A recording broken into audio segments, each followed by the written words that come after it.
Psaume, chapitre 107. Louange pour les délivrances de Dieu.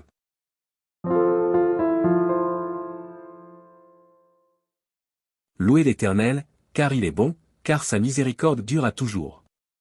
Que ainsi disent les rachetés de l'Éternel, ceux qu'il a délivrés de la main de l'ennemi. Et qu'il a rassemblés de tous les pays, de l'Orient et de l'Occident, du Nord et de la mer. Ils erraient dans le désert, ils marchaient dans la solitude, sans trouver une ville où ils pussent habiter. Ils souffraient de la faim et de la soif, leur âme était languissante.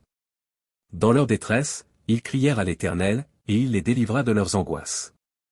Il les conduisit par le droit chemin, pour qu'ils arrivassent dans une ville habitable. Qu'ils louent l'Éternel pour sa bonté, et pour ses merveilles en faveur des fils de l'homme. Car il a satisfait l'âme altérée, il a comblé de bien l'âme affamée. Ceux qui avaient pour demeure les ténèbres et l'ombre de la mort vivaient captifs dans la misère et dans les chaînes. Parce qu'ils s'étaient révoltés contre les paroles de Dieu, parce qu'ils avaient méprisé le conseil du Très-Haut. Il humilia leur cœur par la souffrance, ils succombèrent, et personne ne les secourut. Dans leur détresse, ils crièrent à l'Éternel, et il les délivra de leurs angoisses.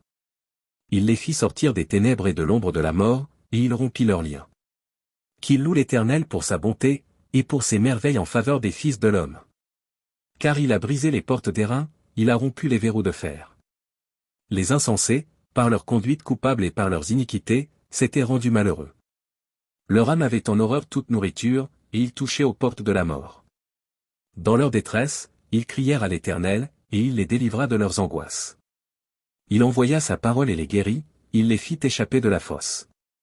Qu'ils louent l'Éternel pour sa bonté, et pour ses merveilles en faveur des fils de l'homme. Qu'ils offrent des sacrifices d'action de grâce, et qu'ils publient ses œuvres avec des cris de joie. Ceux qui étaient descendus sur la mer dans des navires, et qui travaillaient sur les grandes eaux. Ceux-là virent les œuvres de l'Éternel et ses merveilles au milieu de l'abîme. Il dit, et il fit souffler la tempête, qui souleva les flots de la mer. Ils montaient vers les cieux, ils descendaient dans l'abîme, leur âme était éperdue en face du danger. Saisis de vertige, ils chancelaient comme un homme ivre, et toute leur habileté était anéantie. Dans leur détresse, ils crièrent à l'Éternel, et il les délivra de leurs angoisses. Il arrêta la tempête, ramena le calme, et les ondes se turent. Ils se réjouirent de ce qu'elles s'étaient apaisées, et l'Éternel les conduisit au port désiré. Qu'ils louent l'Éternel pour sa bonté, et pour ses merveilles en faveur des fils de l'homme. Qu'ils l'exaltent dans l'assemblée du peuple, et qu'ils le célèbrent dans la réunion des anciens. Il change les fleuves en désert, et les sources d'eau en terre desséchée. Le pays fertile en pays salé, à cause de la méchanceté de ses habitants. Il change le désert en étang, et la terre aride en source d'eau. Et il y établit ceux qui sont affamés. Ils fondent une ville pour l'habiter. Ils ensemencent des champs, plantent des vignes, et ils en recueillent les produits. Il les bénit, et ils deviennent très nombreux, et ils ne diminuent point leur bétail. Sont-ils amoindris et humiliés par l'oppression, le malheur et la souffrance? Versent-ils le mépris sur les grands, les fait-il errer dans des déserts sans chemin?